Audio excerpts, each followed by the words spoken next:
जी बिल्कुल, देखिए जवाबदेही बनती है सरकार की और उन्हें आना चाहिए, सदन में आना चाहिए और आके जवाब देना चाहिए किसने उस दिन ऑर्डर्स दिए थे इस तरीके से बर्बरता करने की। लगातार यही मांग है।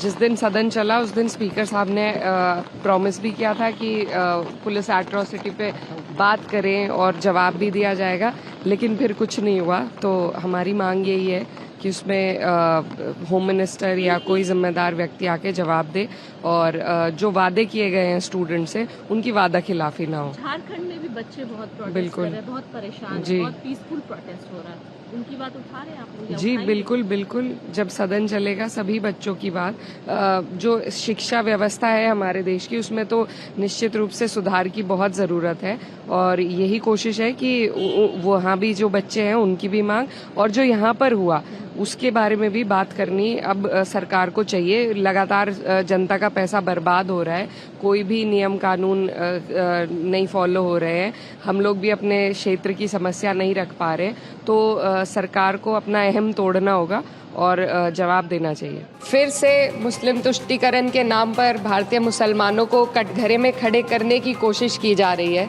कि हम भारतीय मुसलमान जिन्ना के आह्वान को ठुकराकर अपने इस प्यारे वतन की मिट्टी के साथ मजबूती से जुड़े रहे। हम भारतीय मुसलमान इंडियंस बाय चॉइस हैं, बाय चांस नहीं।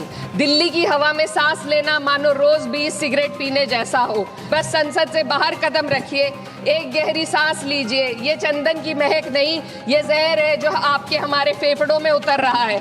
आज हमारे राष्ट्रगीत के 150 वर्ष पूरे होने पर हो रही महत्वपूर्ण चर्चा में गर्व के साथ एक भारतीय होने के नाते मैं अपने विचार रखना चाहती हूँ। सदन में इतिहास को तोड़ मरोड़ कर पेश करके फिर से मुस्लिम तुष्टीकरण के नाम पर भारतीय मुसलमानों को कटघरे में खड़े करने की कोशिश की जा रही है, लेकिन मैं सदन में बताना चाहूँगी कि हम भारतीय मुसलमान जिन्ना के आह्वान को ठुकराकर अपने इस प्यारे वतन की मिट्टी के साथ मजबूती से जुड़े रहे। हमने महात्मा गांधी, बाबा साहब डॉक्टर भीमराव अंबेडकर, रविंद्रनाथ टैगोर जी, सुभाष चंद्र बोस जी, मौलाना अबुल कलाम आज़ाद, अशफाक उल्लाह खां साहब के विचारों को अपनाया। हम भारतीय मुसलमान इंडियंस बाय चॉइस हैं, बाय चांस नहीं।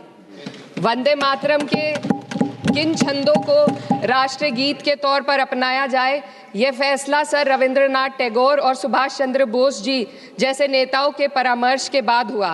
क्या अब हम उन महान नायकों की समझ पर प्रश्न चिन्ह उठाएंगे? उन्हें देश को बांटने वाला और तुष्टीकरण करने वाला कहने का पाप करेंगे? उन महान हस्तियों ने वंदे मातरम के उन छंदों को अपनाया जिन्होंने देश के हर वर्ग, हर धर्म के मानने वालों को एक सूत्र में पिरोने का काम किया। और मैं एक घटना आप लोगों के सामने रखना चाहती हूँ। वर्ष 1998 में उत्तर प्रदेश सरकार के मंत्री रविंदर शुक्ला जी ने स्कूलों में राष्ट्रगीत को गाना अनिवार्य कर दिया था, लेकिन तब के तत्कालीन प्रधानमंत्री अटल बिहारी वाजपेयी जी ने, जो उस समय लखनऊ के दौरे पर थे, उत्तर प्रदेश सरकार के इस फैसले पर नाराजगी जताई और यूपी सरकार ने राष्ट्रगीत को अनिवार्य करने वाले मंत्री को बर्खास्त कर दिया था। अब मैं सत्ता पक्ष से सवाल करना चाहूंगी,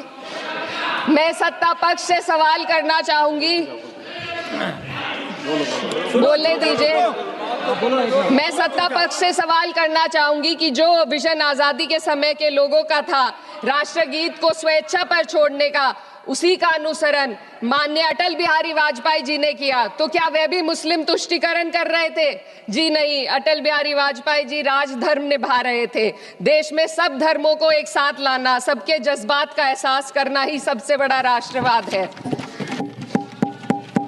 माननीय अध्यक्ष महोदया, आज हमें वंदे मातरम के असली भाव को समझना जरूरी है। यह गीत तो देश के जल, जंगल, जमीन, हरियाली और निर्मल हवा की वंदना को समर्पित है। यह भारत की जन जन की मंगल कामना करता है कि भारत का हर नागरिक स्वस्थ रहे, सुरक्षित रहे और सम्मान के साथ जी सके। सुजलाम सुफलाम का अर्थ है, सुनिए, ऐसा देश जहां स्वच्छ और पर्याप्त जल हो, जहां नदियां जिंदा हो, बहती हो, जीवन देती हो। अध्यक्ष महोदय, लेकिन अब जरा यमुना का हाल देखिए। दिल्ली प्रदूषण नियंत्रण समिति की 2025 की रिपोर्ट बताती है कि यमुना के कई हिस्सों में बीओडी स्तर 127 mg पर लीटर है। तक पहुंच चुका है, जबकि किसी जीवित नदी के लिए ये 3 mg पर लीटर से कम होना चाहिए। ये सिर्फ नदी का संकट नहीं है, ये किसान का संकट है। नमामि गंगे के नाम पर हजारों करोड़ रुपए खर्च हो गए, लेकिन सच्चाई ये है कि आज भी गंगा और यमुना के किनारे किसान मजबूरी में उसी जहरीली पानी से खेती कर रहा है। वही जहर अनाज में उतरता है और वही जहर किसान की जिंदगी को धीरे धीरे खत्म कर देता है। अध्यक्ष महोदय, जब पानी जहर हो जाएगा तो सुजलाम कैसे होगा? जब किसान बर्बाद होगा तो सुफलाम कैसे होगा?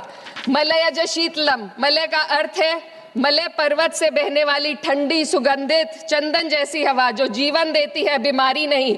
आज मैं इस सदन से पूछना चाहती हूँ, क्या आज के भारत की हवा मलयज शीतलम है? नहीं अध्यक्ष जी, बस संसद से बाहर कदम रखिए, एक गहरी सांस लीजिए। ये चंदन की महक नहीं, ये जहर है जो आपके हमारे फेफड़ों में उतर रहा है। दुनिया के 20 सबसे प्रदूषित शहरों में से 13 भारत में है। दिल्ली की हवा में सांस लेना मानो रोज 20 सिगरेट पीने जैसा हो। भारत हर साल सर्दियों में जहरीली हवा के प्रकोप में घिर जाता है। AQI गंभीर स्तर पर आ जाता है।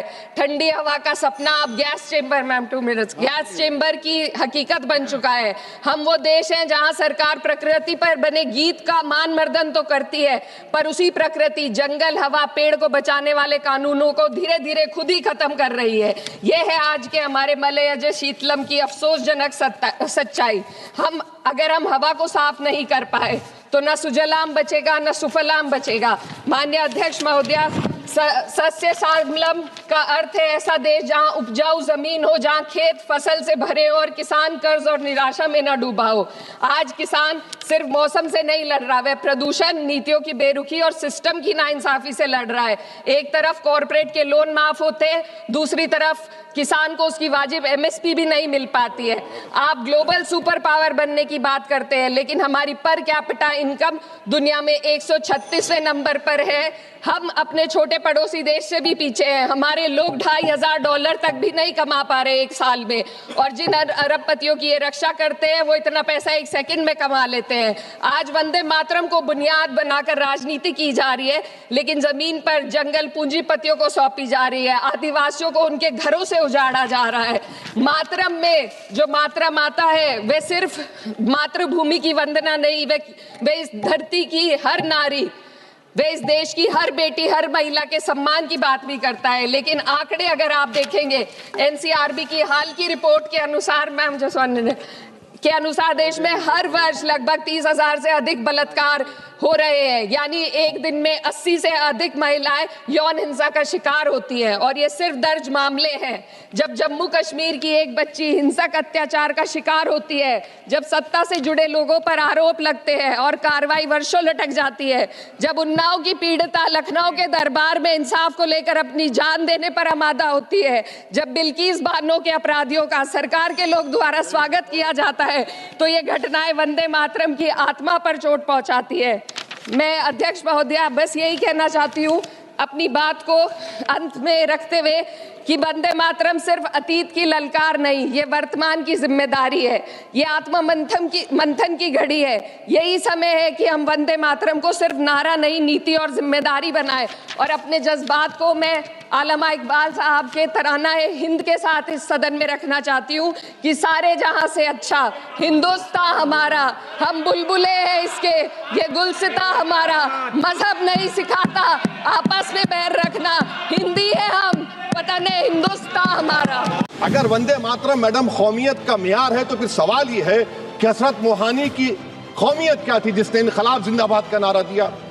ला इलाहा इल्लल्लाह, नहीं है कोई खुदा सिवा अल्लाह के।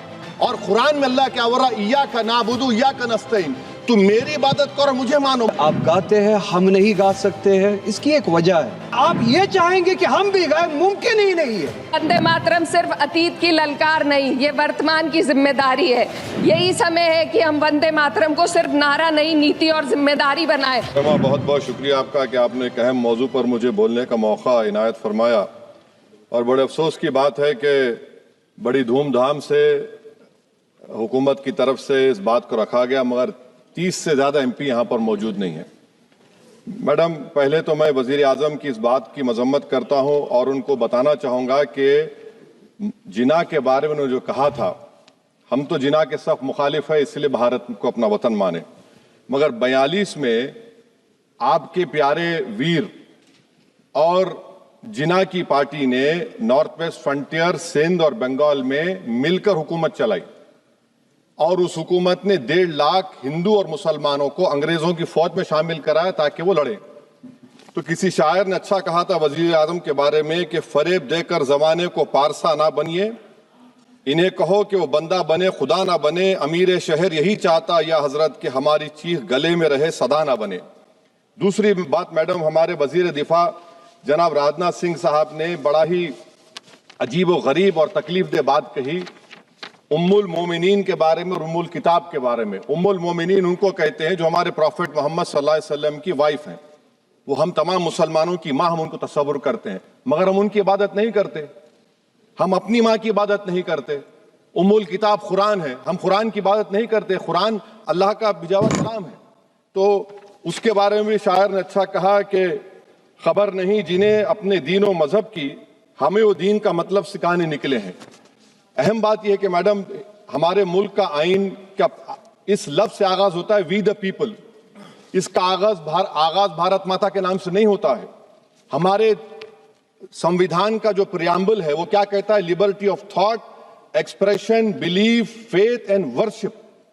अगर दस्तूर का ये पहला सफा ये बात करता है तो फिर कैसे किसी शहरी को किसी खुदा, देवी, देवता की इबादत करने पर या सजदा करने पर मजबूर किया जा सकता है? आप ही की पार्टी से आज की जो बातें हुई है इसी का बोल रही हैं। हमारे कॉन्स्टिट्यूंट असेंबली में मैडम एक मोहतरमा थी रोहिणी कुमार चौधरी ने एक तजवीज दी थी कि प्रियम्बल में किसी देवी के नाम से शुरू हो। उन्होंने खास तौर से वंदे मातरम का जिक्र किया मगर उसको कबूल नहीं किया गया। फिर केवी कामत साहब ने एक तजवीज दी कि इट्स सिटीजन्स को बदलकर हर सिटीजन्स किया जाए और खुदा के नाम से शुरू किया जाए, वो तरमीम को मुस्तरद कर दिया गया। हमारे संविधान का उसूल यह है कि भारत क्या है, उसकी अवाम है, अवामी कानून की मुसन्निफ है, अवाम की मर्जी से सबसे बालातर है, अवामी हाकिम है। मुल्क किसी खुदा, देवी, देवता, मजहबी इलामत के नाम से नहीं चलता, ना मुल्क किसी एक मजहब की मिल्कियत है। इसीलिए बाबा साहब अम्बेडकर ने क्या कहा था? उन्होंने मदर इंडिया के नजरिए को मुस्तरद किया। बाबा साहब ने एक नई इस्तिलाह वजह कर दी और कहा कि भैक्षित भारत, ये बाबा साहब अम्बेडकर ने कहा। अब मैडम अगर मजहबी आजादी इस आइन का बुनियादी उसूल है तो सवाल यह पैदा होता है कि उस वक्त हमारे जो कॉन्स्टिट्यूंट असेंबली के प्रेसिडेंट थे जनाब राजेंद्र प्रसाद साहब ने किस बुनियाद पर वंदे मातरम को कौमी तराना करार दिया? ना तो कोई सेक्युलर रेजोल्यूशन है इसके बारे में। मैडम मैं आपको बताना चाहूंगा कि जुडिशरी क्या कहती है। बीजू इमैनुअल केस है 1986 का, जिसमें जिहोवा विटनेस ने कहा कि मैं नेशनल एंथम के वक्त खड़े रहूंगी, पढ़ूंगी नहीं। सुप्रीम कोर्ट ने कहा कि उसने कोई गुनाह नहीं किया। वहीं एक 2017 का केस है अश्विनी उपाध्याय का केस सुप्रीम कोर्ट का, उन्हें कहा गाइडलाइंस दिए जाएं वंदे मातरम पर, सुप्रीम कोर्ट ने नहीं कह दिया। फिर आप आ जाइए madam prevention of insult act national 1971, इसमें नेशनल सॉन्ग नहीं है, सिर्फ नेशनल एम्बलम और आपका नेशनल एंथम है। फिर आप आ जाइए 40th अमेंडमेंट आर्टिकल 51 है 76 में पास हुआ, उसमें भी इसका कोई जिक्र नहीं है। मैडम मैं आपके सामने बताना चाहूंगा कि हमारा भारत एक इसका मजमुआ क्या है, इसमें हिंदू है, मुसलमान है, सिख है, ईसाई है, जैन है, एथिस्ट है, मेहनतकश है, किसान, गरीब, मजलूम और दलित है। मगर अगर जो तकारीर आज हमने यहां पर सुनी और बाहर जो सुनते हैं, अगर भारत को देवी कहने और उसके आगे सजदा करने तो दरअसल कौम परस्ती को, वतन से मोहब्बत को मजहब में तब्दील कर रहे, और फिर यहां पर बोल रहे कि अगर भारत में रहना है तो वंदे मातरम गाना पड़ेगा। भाई ये तो संविधान के खिलाफ है, सुप्रीम कोर्ट के जजमेंट के खिलाफ है। अगर वंदे मातरम मैडम कौमियत का मियार है तो फिर सवाल यह है कि हजरत मोहानी की कौमियत क्या थी जिसने इनकलाब जिंदाबाद का नारा दिया? अगर यूसुफ मेहरली ने quit India Simon go back का नारा दिया तो उसकी कौमियत क्या थी? अगर हैदराबाद से मौलवी अलाउद्दीन जो मक्का मस्जिद का पहला मुजरिम है काला पानी में, और तुरेबाज खान जो मारकर लाश को लटका दिया गया था हैदराबाद में 8 दिन तक, उसकी कौमियत क्या थी? अगर इनायतुल्लाह काफी जो जिहाद का फतवा अंग्रेजों के खिलाफ दिया मुरादाबाद में, जब उनको 2 दिन में फांसी की सजा दी गई, और जब फांसी की सजा के वो जा रहे हैं तो इनायतुल्लाह मौलाना काफी की जबान पर क्या था? वो रसूलुल्लाह हमारे प्रॉफिट की नात पढ़ रहे थे। क्या पढ़ रहे थे? कोई गुल बाकी रहेगा ना चमन रह जाएगा, पर रसूलुल्लाह का दीन हसन रह जाएगा। तो उनकी कौमियत क्या थी?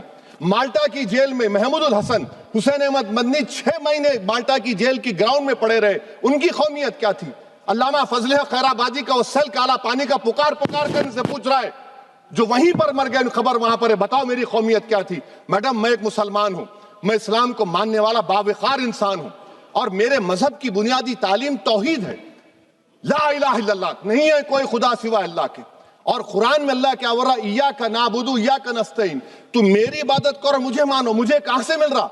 आर्टिकल 25 से मिल रहा है। मुझे कहां से मिल रहा है? Liberty of thought, expression, belief, faith and worship से मिल रहा है। तो इसको जोड़ना ये बहुत ही खतरनाक होगा। और हमारे प्रॉफेट मोहम्मद सल्लल्लाहु अलैहि वसल्लम जब मदीने को गए तो उन्होंने उस वतन के लिए दुआ की, कहा कि अल्लाह मदीने की मोहब्बत हमारे दिलों में और इजाफा कर दे, मक्के से ज्यादा कर दे।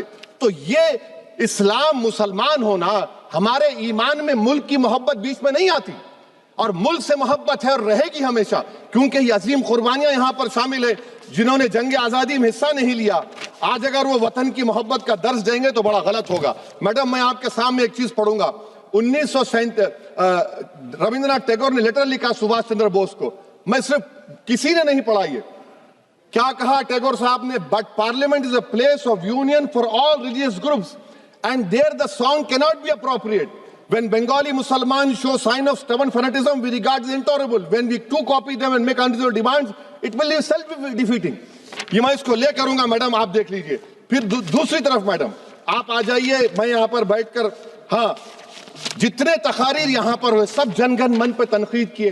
तो मैडम मुझे ये कहना पड़ेगा कि जनगण मन पर आप लोग इतनी तकलीफ क्यों उठा रहे हैं? आखिर इतनी तकलीफ क्यों है? तो मैं जब जाकर देखा तो मुझे 28 दिसंबर का ऑर्गेनाइजर मैगजीन का आर्टिकल मिला, जिसमें ऑर्गेनाइजर लिखता है कि what is the moral sanction behind government choice of Jana Gana Mana, except that it can be made an item of entertainment at the sumptuous parties thrown by government officials. आप बताइए, इसका बोलेंगे आप? और फिर उसके काइंड कैसा करते हैं? It will mean we can not love our motherhood. Madam please, it will mean that Vande Mataram is buried alive with the word Jangan Mana on the tombstone, for the tomb will also be of Jangan Mana of the will of the people. इस पर आप क्या बोलेंगे? Madam, मैं आपको ये बताना चाह रहा हूं कि वतन की मोहब्बत हमारे लिए बहुत अहम है, मगर ये बताइए हमको कि अभी मैडम यहाँ पर आनंद मठ के बारे में बहुत कुछ कहा गया। मैं सिर्फ 2 मिसालें आपको देता हूं। आनंद मठ के पेज नंबर 70 और 80 को पढ़ लीजिए। इसके बाद सनातन जहां मुसलमानों के घर पाते थे, इन्हें आग लगा देते थे। आप पेज नंबर 98 पढ़िए, हमें सिर्फ इन मुसलमानों को जड़ से खत्म करना है क्योंकि खुदा के दुश्मन बन चुके हैं।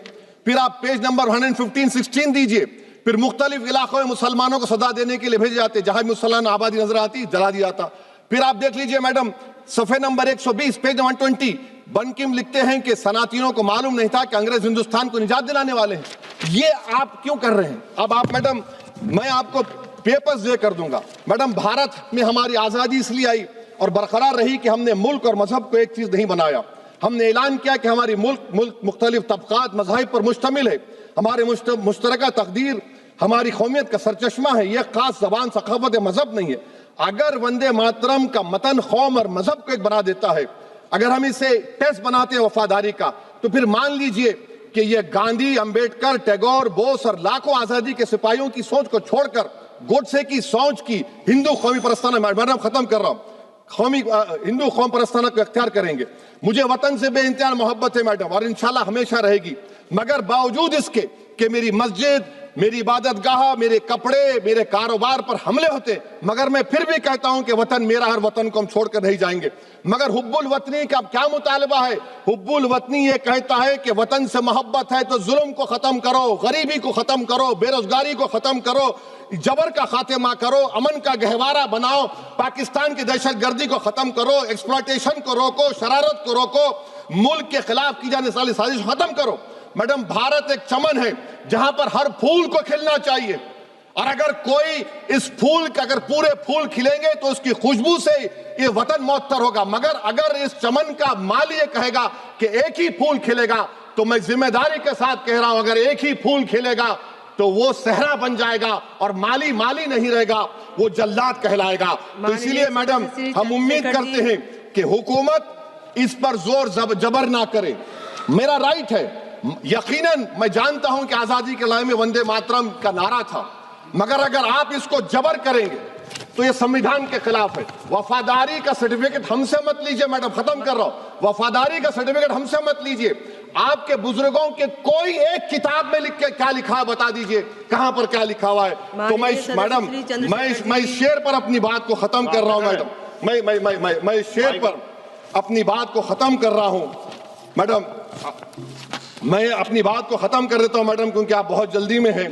कि भारत जिंदाबाद, हिंदू मुसलमान जिंदाबाद, दलित जिंदाबाद, ईसाई जिंदाबाद, आदिवासी जिंदाबाद, जो किसी खुदा को नहीं मानते वो भी जिंदाबाद, और मैडम सब पिछड़ा सब आ गया इसमें। तो हम उम्मीद करते कि इस रूह को आप समझेंगे अगर आप सिर्फ अपनी आइडियोलॉजी को लेकर चलेंगे। और आखिर में मैडम, जनाब बंकिम चंद्रा साहब के बारे में मैं आपके सामने डॉक्यूमेंट लेकर रहा हूं कि उन्होंने बीए का एग्जाम पास नहीं किया था, 7 मार्क्स से फेल हो गए थे, ये भी रख रहा हूं। तो आप जिसको लिटररी जायंट बता रहे ये नहीं है। बहुत बहुत शुक्रिया मैडम चेयरपर्सन, बहुत बहुत शुक्रिया इस डिबेट में हिस्सा लेने के लिए जो आपने टाइम दिया। नेशनल सॉन्ग वंदे मातरम पे डिस्कशन हो रहा है सुबह से, और मैं ये समझता हूँ कि इस मुल्क में इस नेशनल सॉन्ग के साथ किसी का ना एतराज़ है ना कोई दो राय है।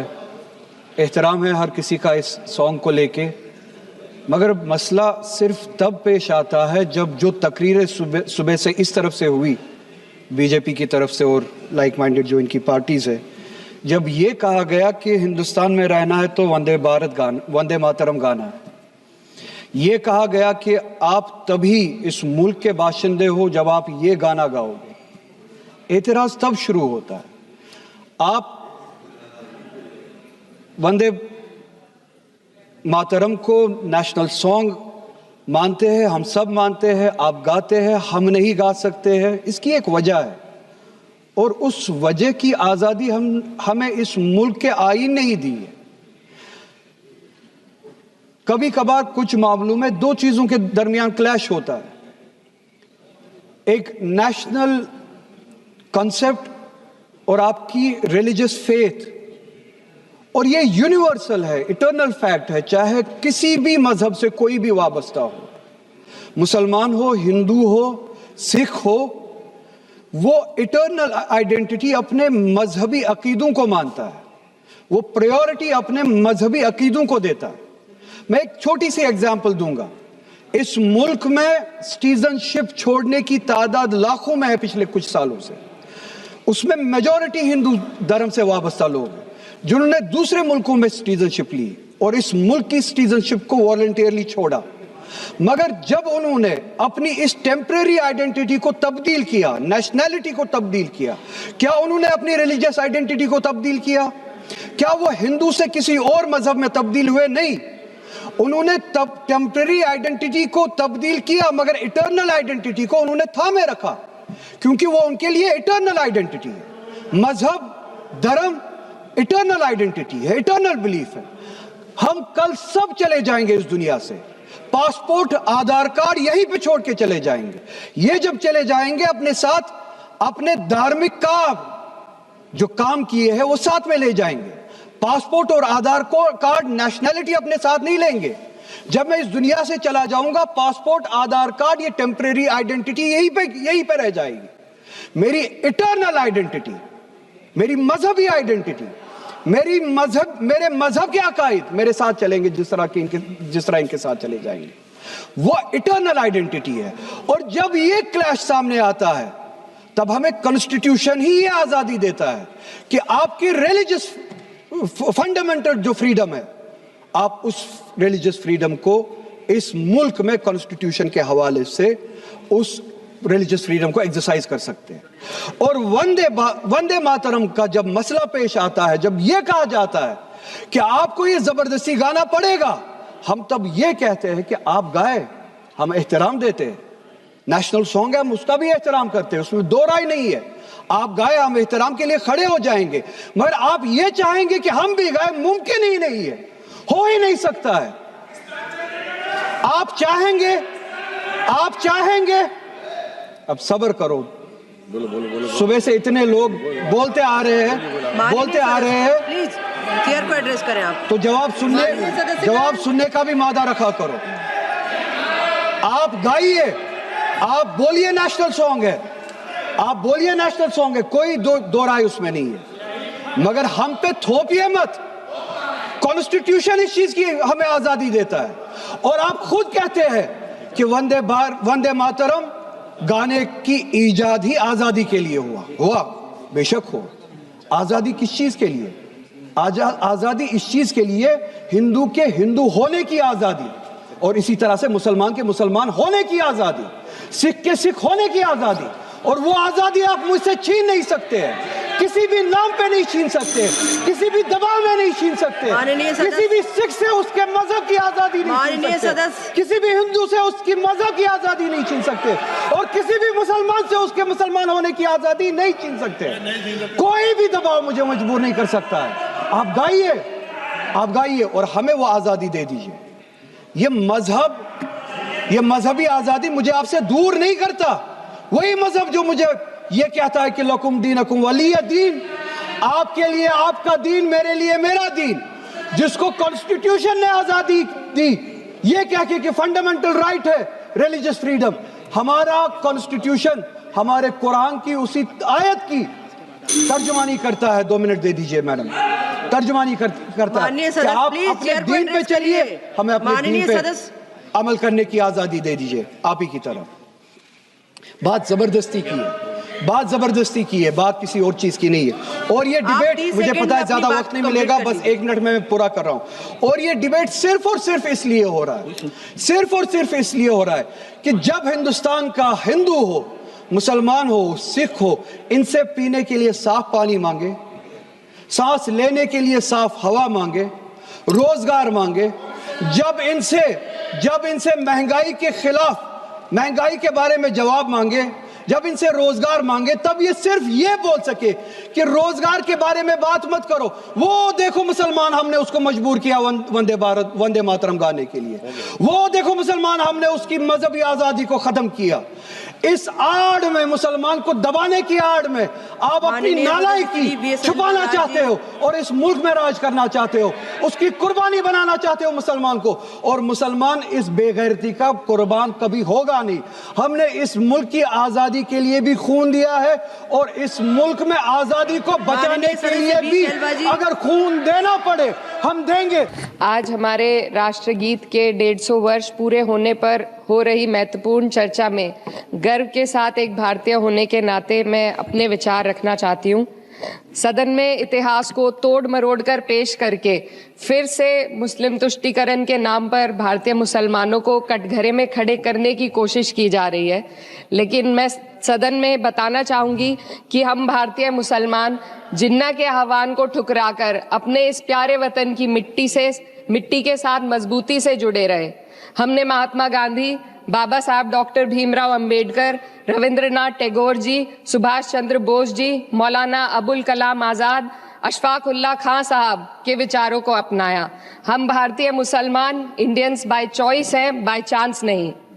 वंदे मातरम के किन छंदों को राष्ट्रगीत के तौर पर अपनाया जाए, यह फैसला सर रविंद्रनाथ टैगोर और सुभाष चंद्र बोस जी जैसे नेताओं के परामर्श के बाद हुआ। क्या अब हम उन महान नायकों की समझ पर प्रश्न चिन्ह उठाएंगे? उन्हें देश को बांटने वाला और तुष्टीकरण करने वाला कहने का पाप करेंगे? उन महान हस्तियों ने वंदे मातरम के उन छंदों को अपनाया जिन्होंने देश के हर वर्ग, हर धर्म के मानने वालों को एक सूत्र में पिरोने का काम किया। और मैं एक घटना आप लोगों के सामने रखना चाहती हूँ। वर्ष 1998 में उत्तर प्रदेश सरकार के मंत्री रविंदर शुक्ला जी ने स्कूलों में राष्ट्रगीत को गाना अनिवार्य कर दिया था। लेकिन तब के तत्कालीन प्रधानमंत्री अटल बिहारी वाजपेयी जी ने, जो उस समय लखनऊ के दौरे पर थे, उत्तर प्रदेश सरकार के इस फैसले पर नाराजगी जताई और यूपी सरकार ने राष्ट्रगीत को अनिवार्य करने वाले मंत्री को बर्खास्त कर दिया था। अब मैं सत्ता पक्ष से सवाल करना चाहूंगी।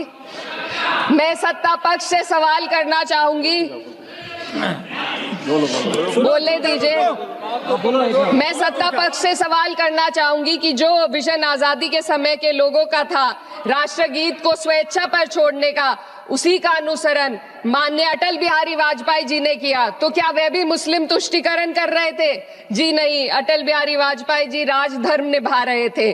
देश में सब धर्मों को एक साथ लाना, सबके जज्बात का एहसास करना ही सबसे बड़ा राष्ट्रवाद है। माननीय अध्यक्ष महोदय, आज हमें वंदे मातरम के असली भाव को समझना जरूरी है। यह गीत तो देश के जल, जंगल, जमीन, हरियाली और निर्मल हवा की वंदना को समर्पित है। यह भारत की जन जन की मंगल कामना करता है कि भारत का हर नागरिक स्वस्थ रहे, सुरक्षित रहे और सम्मान के साथ जी सके। सुजलाम सुफलाम का अर्थ है, सुनिए, ऐसा देश जहां स्वच्छ और पर्याप्त जल हो, जहां नदियां जिंदा हो, बहती हो, जीवन देती हो। अध्यक्ष महोदय, लेकिन अब जरा यमुना का हाल देखिए। दिल्ली प्रदूषण नियंत्रण समिति की 2025 की रिपोर्ट बताती है कि यमुना के कई हिस्सों में बीओडी स्तर 127 mg पर लीटर है तक पहुंच चुका है, जबकि किसी जीवित नदी के लिए ये 3 mg पर लीटर से कम होना चाहिए।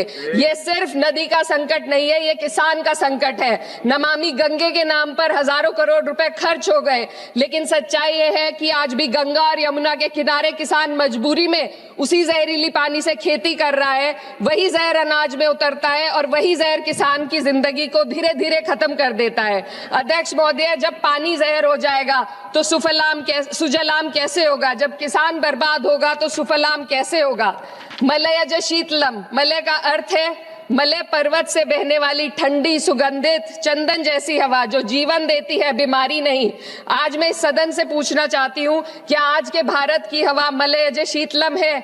नहीं अध्यक्ष जी, बस संसद से बाहर कदम रखिए, एक गहरी सांस लीजिए। ये चंदन की महक नहीं, ये जहर है जो आपके हमारे फेफड़ों में उतर रहा है।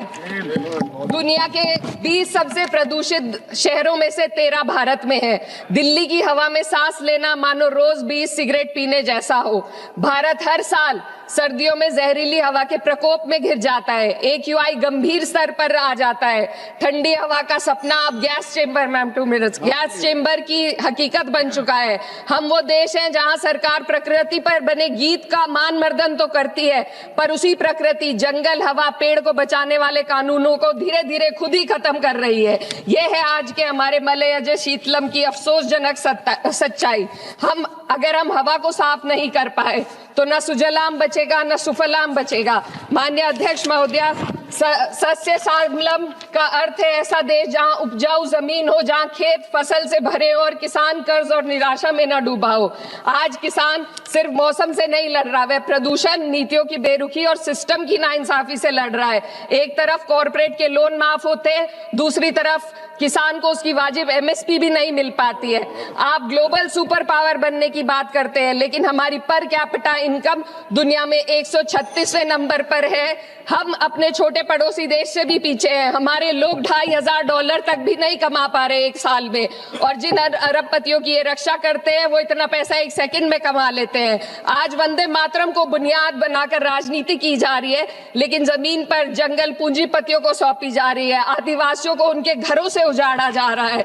मातरम में जो मात्रा माता है वे सिर्फ मातृभूमि की वंदना नहीं, वे इस धरती की हर नारी, वे इस देश की हर बेटी, हर महिला के सम्मान की बात भी करता है। लेकिन आंकड़े अगर आप देखेंगे, NCRB की हाल की रिपोर्ट के अनुसार, मैम जसवंत के अनुसार देश में हर वर्ष लगभग 30,000 से अधिक बलात्कार हो रहे हैं। यानी एक दिन में 80 से अधिक महिलाएं यौन हिंसा का शिकार होती हैं, और ये सिर्फ दर्ज मामले हैं।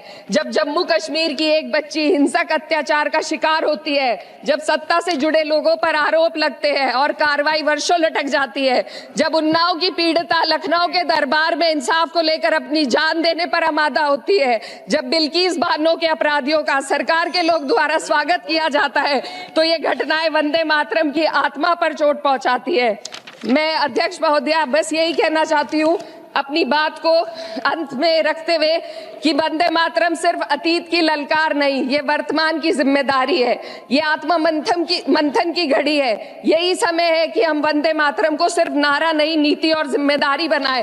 और अपने जज्बात को मैं आलमा इकबाल साहब के तराना-ए हिंद के साथ इस सदन में रखना चाहती हूँ कि सारे जहां से अच्छा हिंदुस्तान हमारा, हम बुलबुले हैं इसके, ये गुलसिता हमारा, मजहब नहीं सिखाता आपस में बैर रखना, हिंदी है हम, वतन है हिंदुस्तान हमारा।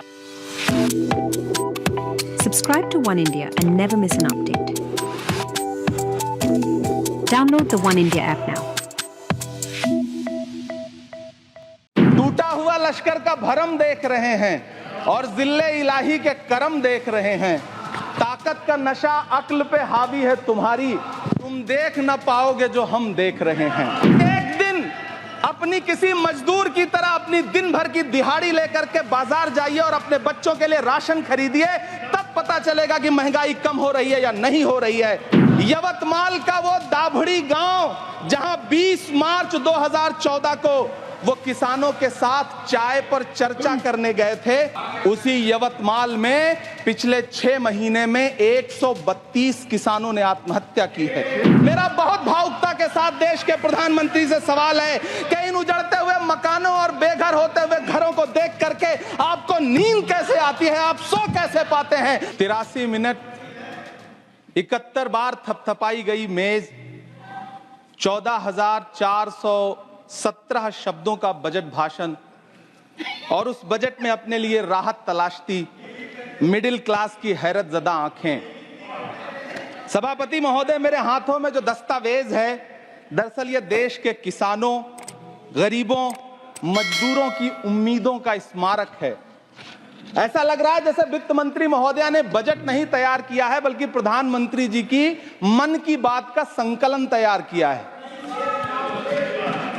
टूटा हुआ लश्कर का भरम देख रहे हैं, टूटा हुआ लश्कर का भरम देख रहे हैं और जिल्ले इलाही के करम देख रहे हैं। ताकत का नशा अक्ल पे हावी है तुम्हारी, तुम देख न पाओगे जो हम देख रहे हैं। वित्त मंत्री महोदया ने इस बजट में महंगाई पर सिर्फ 10 शब्द बोला है। जिस देश में टमाटर 100 रुपए किलो बिक रहा हो, सभापति महोदय मेरा टाइम पॉज करें और बार बार इंटरप्ट करने को या तो मना करें। हाँ बोले, कृपया बोले। सभापति महोदय, वित्त मंत्री महोदया ने इस बजट में महंगाई पर सिर्फ 10 शब्द बोले हैं। जिस देश में टमाटर 100 रुपए किलो बिक रहा हो, उस देश की वित्त मंत्री के पास बजट में महंगाई पर बोलने के लिए सिर्फ 10 शब्द है।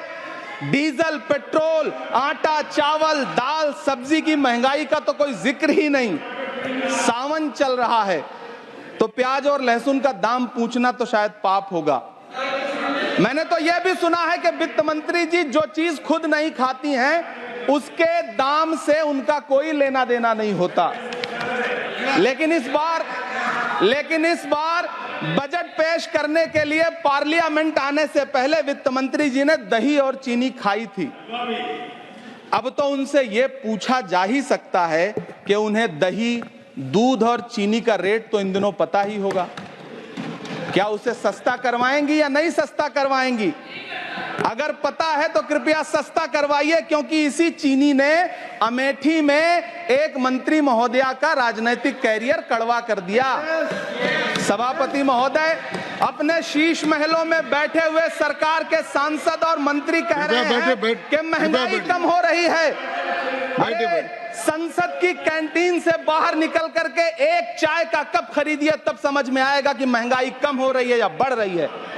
किसी एक दिन अपनी किसी मजदूर की तरह अपनी दिन भर की दिहाड़ी लेकर के बाजार जाइए और अपने बच्चों के लिए राशन खरीदिए, तब पता चलेगा कि महंगाई कम हो रही है या नहीं हो रही है। यहां बैठ करके बड़ी बड़ी बातें करना आसान है। ये चूनर धानी भूल जाते, ये पुरवा की रवानी भूल जाते, जो आकर 4 दिन गांव में रहते तो सारी लंतरानी भूल जाते। सभापति महोदय, इलेक्टोरल बॉन्ड खरीदने के नाम छुपाने वाली सरकार, इलेक्टोरल बॉन्ड खरीदने वालों के नाम छुपाने वाली सरकार इन दिनों आम के ठेला लगाने वालों के नाम जानना चाहती है। मुझे तो होटलों, ढाबों या आम के ठेलों पर नेम प्लेट लगवाने वालों से पूछना है कि कभी खून की बोतल पर देखा है किसी का नाम लिखा हुआ? मुझे पूछना है कि क्या कोरोना के दौरान अपनी उखड़ती हुई सांसों के लिए ऑक्सीजन तलाशने वाले किसी इंसान ने ऑक्सीजन लाने वाले किसी इंसान से पूछा था कि ऑक्सीजन लाने वाला इंसान हिंदू है या मुसलमान है? मुझे पूछना है कि लावारिश लाशों के लिए कोरोना में कांधा देने वाले, चिताओं के लिए लकड़ियां सजाने वाले किसी इंसान से पूछा गया था उसका नाम, उसका मजहब? लेकिन इन दिनों पूछा जा रहा है सभापति महोदय। अफसोस देश के प्रधानमंत्री जी ने कभी न टूटने वाली चुप्पी ओढ़ ली है। सभापति महोदय, जनता ने 63 सीटें कम क्या कर दी, ये सरकार तो अमृतकाल का नाम लेना ही भूल गई। ये भूल गई है अमृतकाल को, ये भूल गई है मनरेगा को, ये भूल गई है मौलाना आजाद नेशनल फेलोशिप को, ये भूल गई है मणिपुर को, ये भूल गई है महाराष्ट्र को। मुझे गर्व है कि मैं राज्यसभा में महाराष्ट्र का प्रतिनिधित्व करता हूं।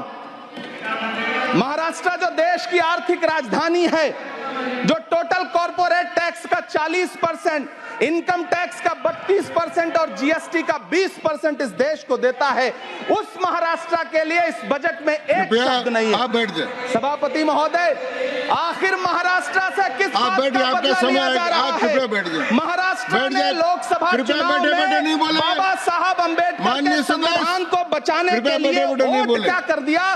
प्रधानमंत्री जी तो महाराष्ट्र से बदला लेने पर उतर आए। अब तो शायद उन्हें याद भी ना हो यवतमाल का वो दाभड़ी गांव जहां 20 मार्च 2014 को वो किसानों के साथ चाय पर चर्चा करने गए थे और उनकी किस्मत बदलने के सपने दिखाए थे। उसी यवतमाल में पिछले 6 महीने में 132 किसानों ने आत्महत्या की है। सभापति महोदय, महाराष्ट्र में हर महीने 209 किसान आत्महत्या कर रहे हैं। राज्य सरकार द्वारा सौंपा गया आंकड़ा बताता है कि 1 जनवरी से 31 मई के बीच 1046 किसानों ने आत्महत्या की है। लेकिन अफसोस, इस बजट में महाराष्ट्र के किसानों के लिए कुछ भी नहीं है। किसानों से चिढ़ी हुई सरकार ने बजट में किसानों के एमएसपी की लीगल गारंटी नहीं दी। लेकिन याद रखिएगा, जो किसान का नहीं वो हिंदुस्तान का नहीं। सभापति महोदय, मुझे वित्त मंत्री जी से पूछना है कि वो जो कुछ साल पहले 100 स्मार्ट सिटी बनाने का ढोल पीटा गया था, सुना है उस ढोल में पानी भर गया है, इसीलिए आपने उसका नाम बदल करके सिटीज ऑफ ग्रोथ हब्स रख दिया है। अच्छा है, नाम बदलने का खेल खेलते रहिए, आपकी कई सरकारें तो इसी वजह से चल रही हैं। इस सरकार को पढ़े लिखे लोगों से दिक्कत है सभापति महोदय, इसीलिए इस सरकार ने यूजीसी का बजट 66% कम कर दिया है। वाह इस सरकार। सभापति महोदय, मैं वित्त मंत्री जी के संज्ञान में लाना चाहता हूं कि किशनगंज में एएमयू सेंटर के पास 224 एकड़ जमीन है। यूपीए सरकार ने सोनिया गांधी जी की अगुवाई में 136 करोड़ रुपए एएमयू किशनगंज सेंटर के लिए सेक्शन किए थे। लेकिन आपकी सरकार ने पिछले 10 साल में उस 136 करोड़ में से सिर्फ 10 करोड़ रुपया रिलीज किया है। 1.5 करोड़ की आबादी वाला सीमांचल बेहतर शिक्षा के लिए उस सेंटर की बाट जोह रहा है। मेरा आपसे सवाल है कि इस सेंटर का बाकी पैसा आप कब रिलीज करेंगे? मुझे उम्मीद है वित्त मंत्री महोदया जवाब जरूर देंगी। सीमांचल उसी बिहार में आता है जिसकी बैसाखी के सहारे आपकी सरकार चल रही है। वहां के लोगों को एम्स की जरूरत है। महानंदा और कोसी से होने वाली बाढ़ की तबाही को रोकने के लिए बांध बनाइए, सीमांचल के साथ सौतेला व्यवहार बंद करिए। इकोनॉमिक कॉरिडोर बनाने से किसी राज्य का विकास नहीं होगा, विकास होगा स्वास्थ्य और शिक्षा के बुनियादी मुद्दों के लिए बजट देने पर। सभापति महोदय, एक तरफ तो इस बजट में पीएम आवास योजना के तहत 3 करोड़ अतिरिक्त मकान देने की घोषणा है और दूसरी तरफ लखनऊ के अकबर नगर में 1280 वो मकान हैं जिन्हें रिवर फ्रंट बनाने के नाम पे बुलडोजर से जमींदोज कर दिया गया। सभापति महोदय, लोग चीखते रहे, बच्चे बिलखते रहे, वसुधैव कुटुंबकम का नारा लगाने वाली सरकार इंसानों के घरौंदे उजाड़ कर जश्न मना रही है। सभापति महोदय, मेरा बहुत भावुकता के साथ देश के प्रधानमंत्री से सवाल है कि इन उजड़ते हुए मकानों और बेघर होते हुए घरों को देख करके आपको नींद कैसे आती है, आप सो कैसे पाते हैं? मेरा सवाल है इस देश के प्रधानमंत्री से, या तो लोगों के घरौंदे उजाड़ना बंद करिए या फिर करोड़ों मकान बनाने की झूठी घोषणाएं करना बंद करिए। यह बजट झूठ का पुलिंदा है। यह बजट आपके पिछले साल के बजट का कट कॉपी पेस्ट है। यह बजट हमारे चुनावी घोषणा पत्र की नकल करने की एक बेईमान कोशिश है। लेकिन कहावत है ना कि नकल के लिए भी अकल चाहिए। मेरे हाथ में एक तरफ न्याय पत्र है जो हमारा है और दूसरी तरफ अन्याय पत्र है जो आपका है। इस सरकार को आलोचना सुनने की आदत नहीं है सभापति महोदय। जब आप इनसे सवाल पूछिए तो ये कहते हैं कि आप बताइए 70 साल में आपने क्या किया है। मैं तो इस सदन में कहना चाहता हूं सभापति महोदय कि हमसे 70 साल का हिसाब मांगने वालों, जो सरकार अपना चलाया हुआ 2000 का नोट 7 साल नहीं चला सकी, वो हमसे 70 साल का हिसाब मांगती है। सभापति महोदय, मैं अंत में आपसे यह कहना चाहता हूं, यह बजट बैसाखी पर टिकी हुई सरकार का कुर्सी बचाओ बजट है। इस बजट में राज्यों के साथ, किसानों के साथ, नौजवानों के साथ, महिलाओं के साथ, देश के मिडिल क्लास के साथ अन्याय किया गया है और इस अन्याय का खामियाजा आपको महाराष्ट्र, हरियाणा और झारखंड के चुनाव में भुगतना पड़ेगा। सभापति महोदय, इस सरकार ने नोटबंदी लगाकर देश की आम जनता की पूंजी छीन ली। बैठे नहीं बोले, कृपया टैक्स लगा करके छोटे व्यापारियों के कारोबार छीन लिए, पेपर लीक करवा करके युवाओं की आंखों से नौकरी के सपने छीन लिए, अग्निवीर लाकर देश के जवानों की उम्मीदें छीन ली, बुलडोजर लगाकर लोगों के आशियाने छीन लिए, महंगाई लाकर देश की जनता की थाली से निवाले छीन लिए और नारा लगाया कि हम तो सेवक हैं, 18-18 घंटे काम करते हैं। इन्हीं लोगों के लिए किसी ने शेर कहा है कि जो सच और झूठ में दूरी है वो दूरी समझते हैं, सियासी हाकिमों की हम भी मजबूरी समझते हैं, वो अपना हक समझते हैं निवाला छीन लेने को, डकैती को बहुत से लोग मजदूरी समझते हैं। हमें पता है कि कैसी मजदूरी की जा रही है। सभापति महोदय, मैं यहां खड़ा होकर के अंत में आपसे कहना चाहता हूं कि इस बजट में तमाम राज्यों के साथ अन्याय किया गया है, इस बजट में युवाओं के साथ अन्याय किया गया है, महिलाओं के साथ अन्याय किया गया है और खास तौर से महाराष्ट्र के लिए कुछ नहीं रखा गया है। महाराष्ट्र बाढ़ से जूझ रहा है, पानी बरसने से वहां 1500 से ज्यादा लोग मारे गए हैं। उस शहर को, उस राज्य को 4000 करोड़ के पैकेज की जरूरत है ताकि जो फसलें बर्बाद हुई हैं लोगों को राहत दी जा सकी। लेकिन अफसोस, इस बजट में महाराष्ट्र के लिए ऐसा कुछ भी नहीं है। मैं आखिर में यह कहना चाहता हूं कि पिछले 7 दिन से इस बजट का बड़ा ढिंढोरा पीटा जा रहा है, इसे महान बताया जा रहा है, लेकिन कौन महान बता रहा है? सत्ता पक्ष के लोग, उन्हें तो बताना ही है। क्योंकि मैं अवध क्षेत्र से आता हूं, प्रतापगढ़ से, नीरज भाई भी अवध और पूर्वांचल से आते हैं। वहां एक कहावत है कि बिटिया की तारीफ किसने की? बिटिया की महतारी ने, यानी कि बेटी की प्रशंसा किसने की? मां ने। तो इस बजट की तारीफ सत्ता पक्ष करे तो करेगा ही, लेकिन विपक्ष के एक भी सांसद से आप पूछिए कि क्या उसके राज्य को कुछ मिला है, तो वो ये कहेगा कि नहीं, कुछ भी नहीं मिला है। उनका है। यहाँ ऐसी भी तस्वीर देखी गई, सत्ता पक्ष भी प्रोटेस्ट किया, विपक्ष ने भी किया, आज भी ऐसी तस्वीरें देखी जा रही। सत्ता पक्ष सिर्फ यही प्रोटेस्ट नहीं कर रहा है, वो पार्लियामेंट के अंदर भी डिस्टर्ब करता है। सत्ता पक्ष ही संसद नहीं चलने दे रहा है। विपक्ष तो रोज, विपक्ष की डिमांड क्या है कि गृह मंत्री जी सदन में आए, स्टेटमेंट दें, प्रधानमंत्री जी सदन में आए, जवाब दें। सत्ता पक्ष के खिलाफ विपक्ष यही तो मांग करेगा। सत्ता पक्ष क्या मांग कर रहा है? उनकी डिमांड क्या है कि राहुल गांधी सदन में आए, तो राहुल गांधी तो रोज सदन में आ रहे हैं। जब एग्जामिनेशन अमेंडमेंट एक्ट पे डिबेट हो रही थी, होम मिनिस्टर साहब क्यों नहीं आए थे? प्रधानमंत्री जी क्यों नहीं आए? इस देश के छात्रों के भविष्य का मुद्दा था, उस पर बहस हो रही है, उस पर गृह मंत्री जी गायब हैं, प्रधानमंत्री जी गायब हैं। जो नए नवेले शिक्षा मंत्री बने थे, जिन्होंने आधिकारिक तौर पर सही से कार्यभार भी ग्रहण नहीं किया था, बस वही मौजूद थे। तो ये सरकार इस देश के छात्रों के भविष्य को लेकर के रत्ती भर भी चिंतित नहीं है, उसको कोई परवाह ही नहीं है, उसके लिए कोई मुद्दा ही नहीं है। वो तो देश का युवा जाग गया है, छात्र जाग गए हैं, तो मजबूर होकर के इन्होंने धर्मेंद्र प्रधान का इस्तीफा ले लिया। मोहब्बत से थोड़ी दिया इस्तीफा, छीना है इस देश के नौजवानों ने, तो वो प्रोटेस्ट तो करेंगे ही। सत्ता पक्ष के लोग अंदर भी हाउस डिस्टर्ब कर रहे हैं, बाहर भी विपक्ष के लोगों को डिस्टर्ब कर रहे हैं, पूरा देश डिस्टर्ब कर रखा है। वो कह रहे हैं कि अमित शाह अध्यक्ष को लिख के दो आप लोग कि किन चीजों पर डिस्कशन चाहिए, वो तैयार है, समय सीमा। अरे कितनी बार बीसी की मीटिंग में बात रख चुके, कितनी बार संसदीय कार्य मंत्री जब राहुल जी से मिले थे तो क्या बात किया था उन्होंने? जब वो मल्लिकार्जुन खड़गे जी से मिलते हैं तो क्या बात करते हैं? वो फिर आप कहेंगे कि आपने लिख करके नहीं दिया। आप चाहते हैं हम आपको प्रेम पत्र भेजें। मतलब आप मजाक बना के रख दिया है आपने संसदीय कार्यप्रणाली का। आप संसद खुद नहीं चलाना चाहते। जब एक दिन बचता है तो आप चिट्ठियां लिखना शुरू करते हैं और फिर आप कहते हैं कि हम तो बहस चाहते हैं, लाइए 2 दिन एक्सटेंड कर देते हैं। आपको पहले दिन से पता नहीं था? 20 जुलाई को लाठियां मारी आपने बच्चों को, पैलेट गन मारी बच्चों को आपने। उसके बाद से अब तक आपको एहसास ही नहीं हुआ कि आपको पार्लियामेंट आना चाहिए और अंतिम दिन आपको एहसास हुआ कि नहीं संसद एक दिन और बढ़ा देते हैं। संसदीय कार्यप्रणाली का मजाक मत बनाइए। सत्ता पक्ष से मुझे यही कहना है। Subscribe to One India and never miss an update. Download the One India app now.